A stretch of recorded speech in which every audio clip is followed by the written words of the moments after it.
मुंबईतील ईडी कार्यालयाला आग लागली होती आणि त्यात महत्त्वाचे पुरावे आणि कागदपत्र जळाल्याची भीती व्यक्त केली जाते। कुणाच्या फाईल जळाल्या माहित नाही असं म्हणत सुप्रिया सुळेंनी सरकारवर निशाणा साधलाय। तर काळजी करण्याची काही गरज नाही, सर्व कागदपत्र सुरक्षित आहेत अशी माहिती फडणवीसांनी दिली आहे।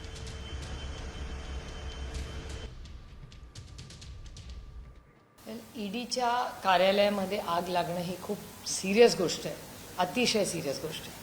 आणि त्याच्यात कुणाच्या फाईली जळाल्या नाही जळाल्या माहिती नाही, पण एक तर एरिया तो क्राउडेड नाही।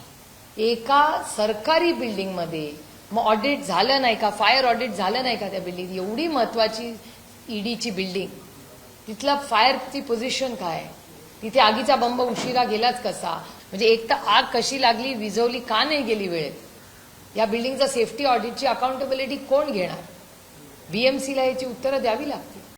ईडीच्या कार्यालयाला आग लागल्यानंतर मी ईडीच्या अधिकाऱ्यांशी बोललेलो आहे। ईडीतला प्रत्येक पेपर, कागद हा त्या ठिकाणी सेफ आहे, त्याचं मिरर इमेजिंग देखील आहे, त्याचं स्टोरेज देखील आहे। त्यामुळे या आगीने कुठल्याही केसला, कुठल्याही कागदाला केसाचाही धक्का लागलेला नाही।